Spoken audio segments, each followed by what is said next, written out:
लगभग 2300 वर्ष पूर्व हिंदुस्तान में एक ऐसा सम्राट हुआ जो सबसे सफल शासकों में शुमार हुआ, जिसे चक्रवर्ती सम्राट अशोक कहा गया। लेकिन अशोक ने जितनी कीर्ति और प्रसिद्धि पाई, बचपन में उसे उतनी ही अवहेलना और तिरस्कार मिला उसके अपने ही पिता और भाइयों से। इस अपमान से सिंहासन तक का रास्ता खून से लथपथ रहा। अशोक ने अपने ही सौतेले भाई सुषुम्ना को मौत के घाट उतारा। ये कहानी है चंड अशोक से चक्रवर्ती अशोक की और उसके संघर्ष की।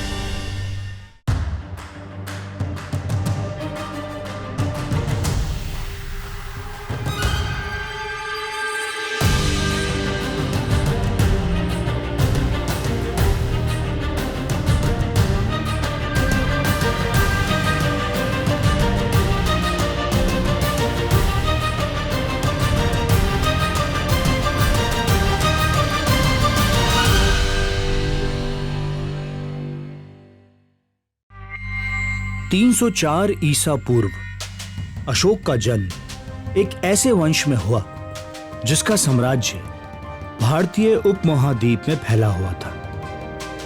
वो वंश था मौर्य वंश, जिसकी स्थापना की थी चंद्रगुप्त मौर्य ने। मौर्य साम्राज्य का भारतीय इतिहास में एक अनोखा स्थान है, क्योंकि ये भारत की पूरे इतिहास में सबसे पहला साम्राज्य ही नहीं था, बल्कि इतना विशाल साम्राज्य था कि उसके जैसा कोई दूसरा साम्राज्य हुआ ही नहीं बहुत देर तक। इसकी चरम सीमा पे लगभग 4 प्रांतीय विभाग थे इसके। एक तो उत्तर पश्चिम में, जिसका केंद्र था तक्षशिला गांधार में, फिर पूर्व में तोशाली इसका राजधानी थी, दक्षिण में सुवर्णगिरी जो कि कर्नाटक में आता है, और पश्चिम में उज्जैनी जो अवंती में पड़ती थी। मौर्य वंश की स्थापना का जो युग है वो एक नए युग की सूत्रपात करता है, जिसमें एक बहुत ही संगठित प्रशासनिक व्यवस्था भी नियोजित तरीके से चंद्रगुप्त इंट्रोड्यूस करता है। अपनी योग्यता के बल पर वो उस साम्राज्य के शीर्ष पद तक पहुंच पाया था। तो योग्यता का एक जो रिकॉग्निशन कहते हैं वो पहली बार में मौर्य साम्राज्य में बहुत क्लियर दिखाई देता है। चंद्रगुप्त मौर्य जैन धर्म से बहुत प्रभावित थे और वृद्ध अवस्था में उन्होंने अपना विशाल साम्राज्य 22 वर्षीय बेटे बिंदुसार के सुपुर्द कर संन्यास ले लिया था। चंद्रगुप्त मौर्य के पुत्र और उनके उत्तराधिकारी थे बिंदुसार, जिनके बारे में बहुत अधिक उल्लेख हमें नहीं मिलता है। यूनानी राजाओं से कुछ संबंध का हमें पत्र व्यवहार का उल्लेख मिलता है, और उल्लेख ये भी मिलता है कि सेल्यूकस निकेटर जो कि सिकंदर का एक गवर्नर था, उसको उन्होंने पराजित किया और पश्चिमी भारत के और जो कि आजकल अफगानिस्तान में कुछ प्रदेश हैं उनको उन्होंने अपने साम्राज्य में सम्मिलित कर पाए।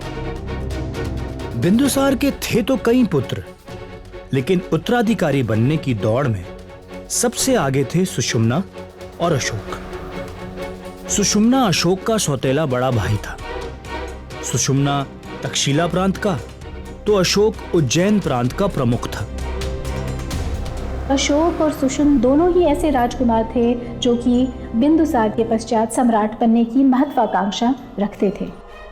अशोक थे तो बिंदुसार के पुत्र, लेकिन बिंदुसार अशोक को पसंद नहीं करते थे। अशोक का जब जन्म हुआ तो Bindusara did not like him, और उसका उल्लेख मिलता है कि ही वाज नॉट, वो देखने में अच्छे नहीं थे या उनकी त्वचा खुरदरी थी, और बिंदुसार बहुत ज्यादा उनके प्रति उनको लगाव नहीं था। अशोक जहां बिंदुसार की आंखों को बिल्कुल भी नहीं भाता था, तो वहीं सुषुम्ना बिंदुसार की आंखों का तारा था। बिंदुसार सुषुम्ना को ही अपना उत्तराधिकारी बनाना चाहते थे। सुषुम्ना इस बात को लेकर निश्चिंत था कि पिता के प्रिय होने के कारण अगला सम्राट वही बनेगा, जिसके कारण उसके व्यवहार में अहंकार अधिक दिखता था।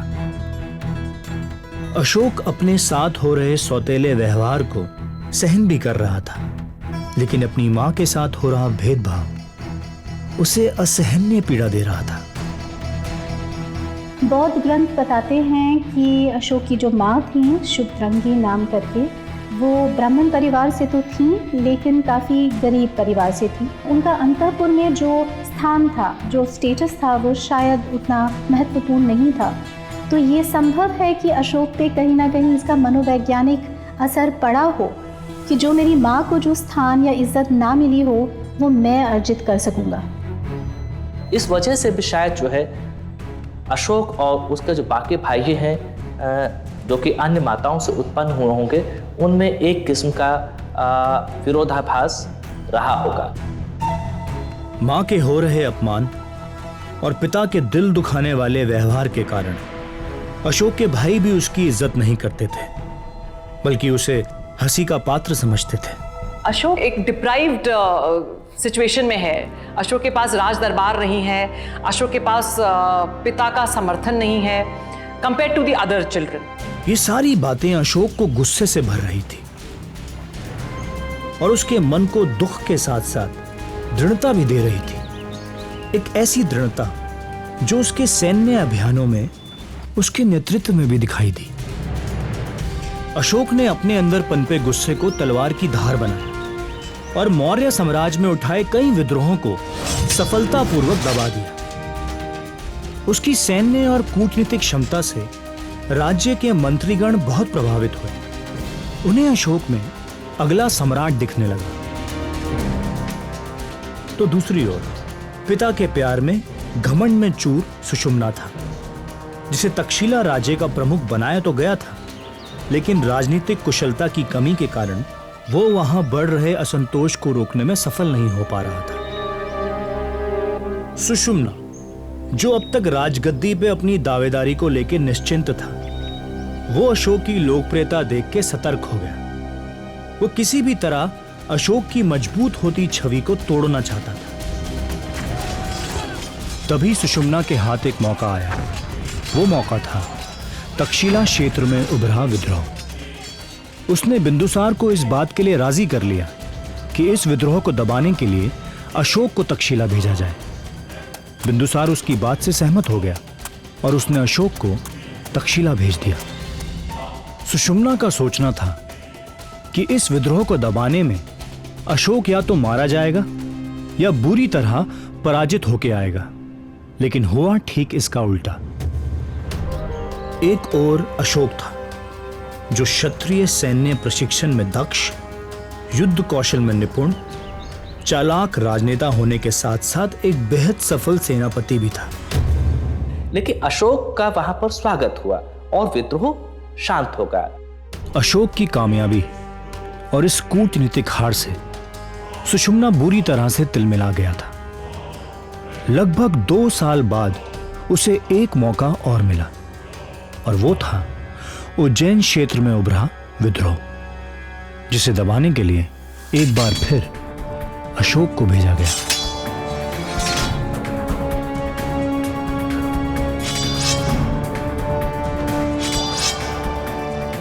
तो उसी के दौरान उनको घाव लग जाते हैं और उनकी जो देखभाल करती है एक स्त्री जिनका नाम देवी था, और वो बौद्ध धर्म की अनुयायी थी, और इनसे आगे चल के अशोक का विवाह होता है। इसी दौरान उसे बौद्ध धर्म के विधानों और शिक्षा का पता चला।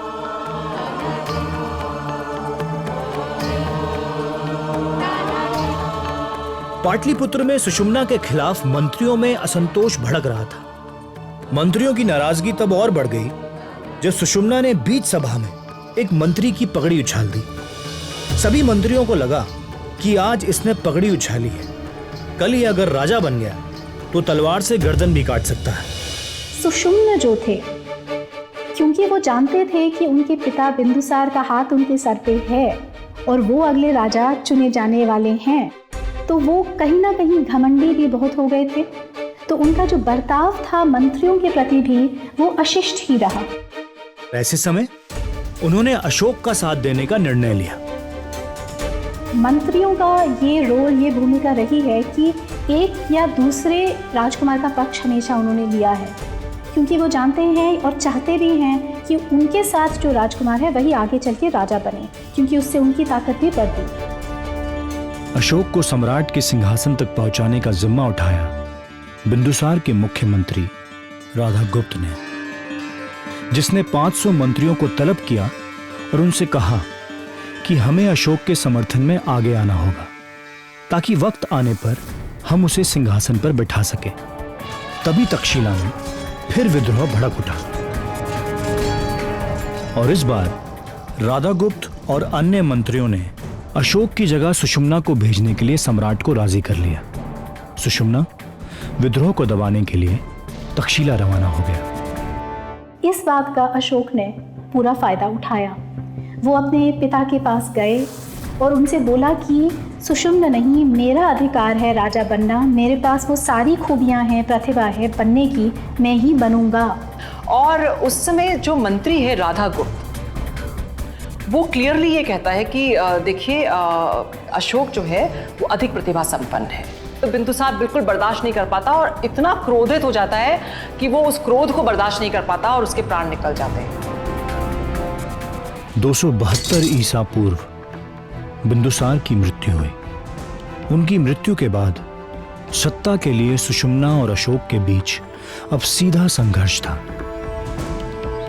सुषुम्ना जब पाटलिपुत्र का रास्ता तय कर रहा था तभी उसे अपने पिता की मृत्यु का समाचार मिला, जिसे सुन के वो बदहवास सा हो गया। इस बीच फिर अशोक ने गर्मा गर्मी दिखाई और जो सत्ता की जो रेंस थी वो अपने हाथ में लेना शुरू किया।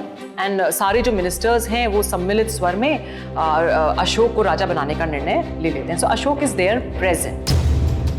सुषुम्ना जो पिता की मौत से बहुत ज्यादा आघात था, वो अशोक के तख्त पे काबिज होने की तैयारियों की खबर सुन के अपना आपा ही खो बैठा। उसने अशोक को खत्म करने का इरादा कर लिया। साथ साथ आनन फानन में अशोक की गर्भवती पत्नी देवी की भी हत्या की साजिश रची। सुषुम्ना ने अपने गुप्तचर को आदेश दिया कि वो अशोक की पत्नी को खत्म कर दे। वो ये सोचता है कि अशोक को तो मैं जाके उसकी हत्या कर दूंगा, उसे सिंहासन से हटा दूंगा, कुछ मंत्रियों का भी समर्थन ले लूंगा, मगर उसका एक संतान जन्म लेने वाली है तो वो मेरे लिए हमेशा के लिए शत्रु बन जाएगी। लेकिन सुषुम्ना के भेजे हुए षड्यंत्रकारी ने अशोक की पत्नी देवी को मारने के बजाय गलतफहमी में अशोक की मां का वध कर दिया। वो असैसिन जो है, वो हत्यारा जो है, वो जो सुभद्रांगी थी, बिंदुसार की रानी, अशोक की माता, उनकी हत्या कर देता है। मां की मृत्यु ने अशोक को बहुत गहरा आघात पहुंचाया। सुषुम्ना के इस कृति ने अशोक के मन को प्रतिशोध की भावना से भर दिया। उसने सुषुम्ना को जल्द से जल्द मौत की नींद सुलाने का इरादा कर लिया और उस क्षण का इंतजार करने लगा जब सुषुम्ना पाटलिपुत्र में कदम रखने वाला था। सुषुम्ना के पाटलिपुत्र में प्रवेश करने से पहले ही राधागुप्त ने उसे हमेशा के लिए संसार से विदा करने का रास्ता खोज निकाला था। उसने ऐसा माया जाल बिछाया जो सुषुम्ना की मौत का कारण बना।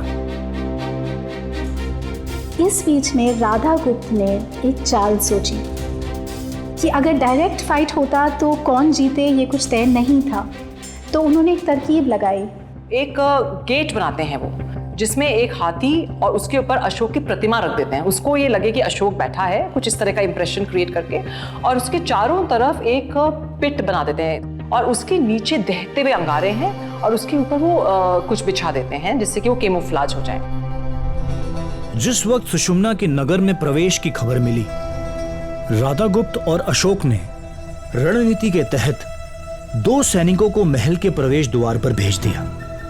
राधागुप्त ने स्वयं तीसरे द्वार पे मोर्चा संभाला और अशोक पूर्व दिशा में स्थित द्वार पे पहुंच के अपनी मां के हत्यारे का इंतजार करने लगा। जब सुषुम्ना महल के अंदर दाखिल हुआ तो उसने अपने सामने हाथी पे अशोक को बैठा पाया, जिससे वो और गुस्से से तिलमिला उठा। ऐसे समय राधागुप्त ने एक और चाल चली और फिर राधागुप्त ने अपने एजेंट्स के द्वारा सुषुम्ना को उकसाया कि अगर आपको ये युद्ध जीतना है तो सबसे पहले अशोक को ही मार डालिए। कहते हैं क्रोध में आदमी अंधा हो जाता है। कुछ ऐसा ही हुआ सुषुम्ना के साथ। उसे आभास तक नहीं हुआ कि वो अशोक की ओर नहीं बल्कि अपनी ही मौत की ओर बढ़ रहा था।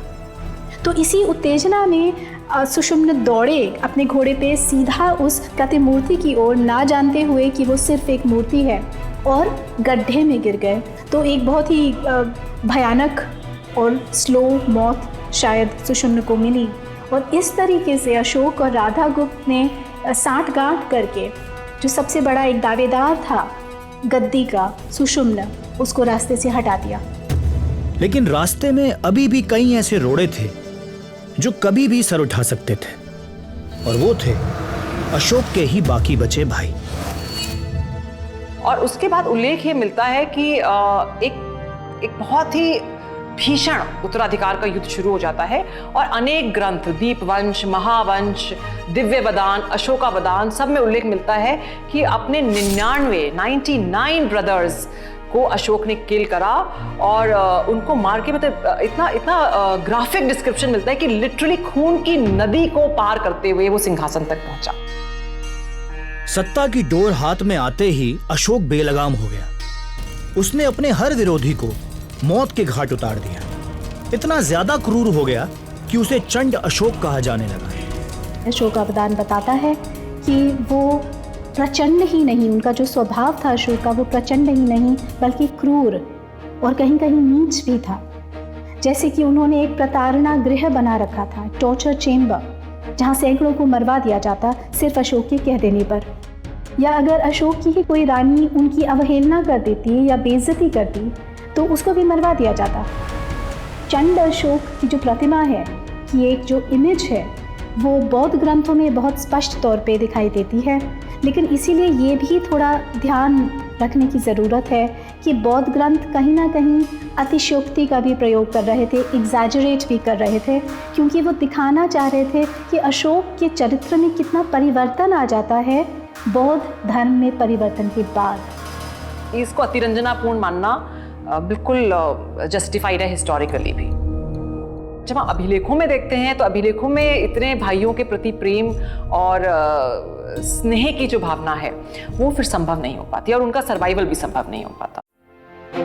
सिंहासन पर पुख्ता पकड़ बनाने के बाद अशोक निकल पड़ा अपने राज्य की शक्ति को पुख्ता करने, अपनी सरहदों का विस्तार करने।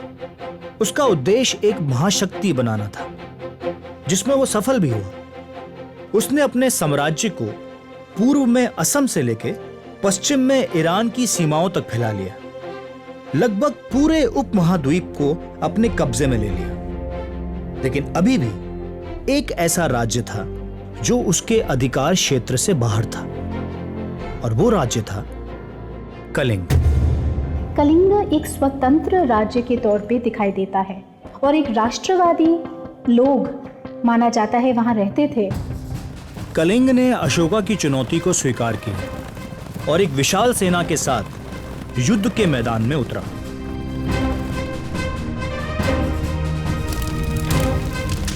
अशोक स्वयं हमें उसके बारे में बताते हैं कि इसमें 100,000 अर्थात 1,00,000 लोग मारे गए। लगभग 260 ईसा पूर्व लड़ा गया कलिंग का युद्ध एक ऐसा युद्ध था जिसने अशोक की साम्राज्यवादी सोच को न केवल गहरा आघात पहुंचाया, बल्कि उसे अंदर से इतना झकझोर के रख दिया कि उसने हमेशा के लिए तलवार का त्याग कर दिया और युद्ध ना लड़ने का निर्णय ले लिया। दुख और कष्ट और क्लेश जो समाज में फैला, कलिंग समाज में जो फैला, इस एक युद्ध की वजह से अशोक अपने अभिलेख में कहते हैं कि उससे उनको बहुत ग्लानि हुई, उससे वो बहुत हिल गए, और उसके पश्चात उनका हृदय परिवर्तन हुआ। इस हृदय परिवर्तन के बाद अशोक का जीवन पूर्ण रूप से बदल गया। क्रूर कहा जाने वाला अशोक करुणा से भर गया। तख्त के दम पर शासन करने वाला त्याग के सिद्धांत पे चलने लगा, तपस्वियों की सानिध्य में रहने लगा। उसने मानव कल्याण का निर्णय लिया और बौद्ध धर्म को अपना लिया।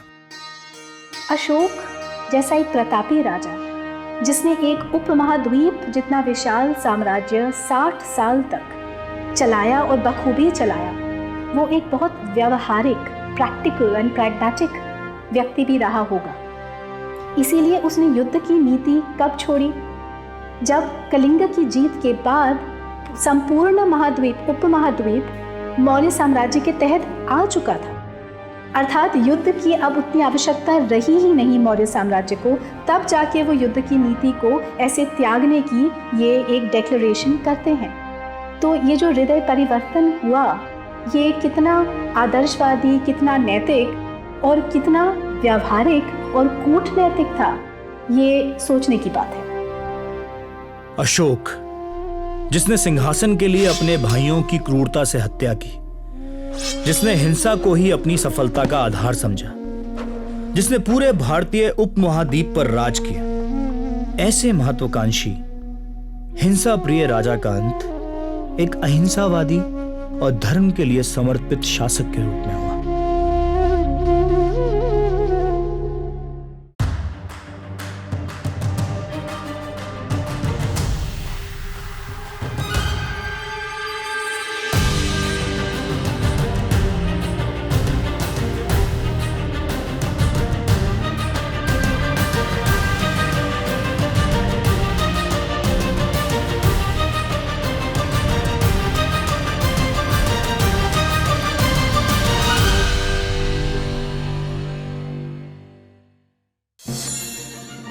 Like, share, subscribe and click on the bell icon to never miss an update from Epic.